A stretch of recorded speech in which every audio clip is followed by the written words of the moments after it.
what we're going to be doing is taking a quick look at what the unit overview means within world history and how to complete it, because you're going to have to complete a unit overview for every unit of the course. Now, the unit overview will consist of 5 to 8 short answer prompts. That's right, short answer, not necessarily extended essay, but short answer. You need to use complete sentences to respond and shoot for 2 paragraphs for each prompt. That's right, 2 paragraphs for each prompt. Just because it's not extended doesn't mean it doesn't have to be developed. We need well-developed responses. Now, utilize all necessary vocabulary and people within your response. You don't exactly have to do a straight definition, but the way you use them needs to indicate that you have a working knowledge of what these terms are and how these people apply to the unit.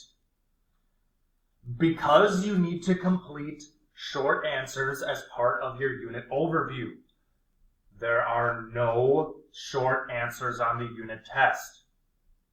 All right, I'll say that again. No short answers on the unit test.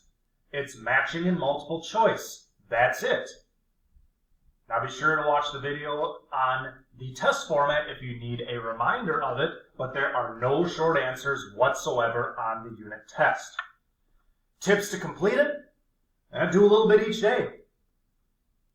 Honestly, a little bit each day. When we're done with direct instruction, my recommendation is go straight to the overview.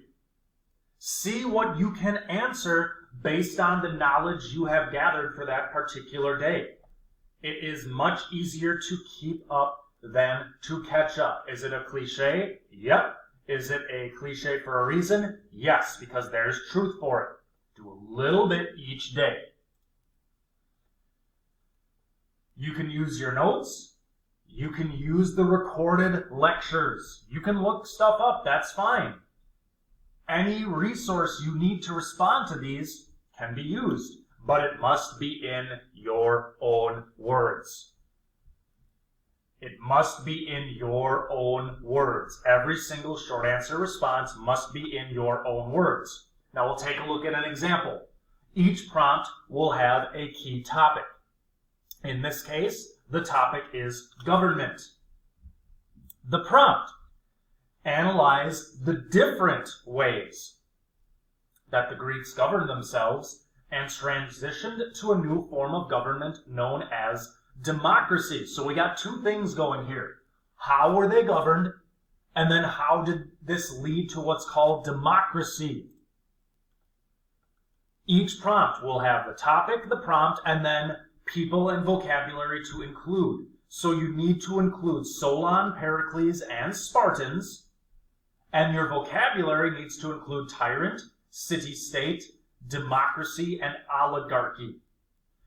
All of these need to be included within your response. It's best if you bold or underline them so we know that they're there.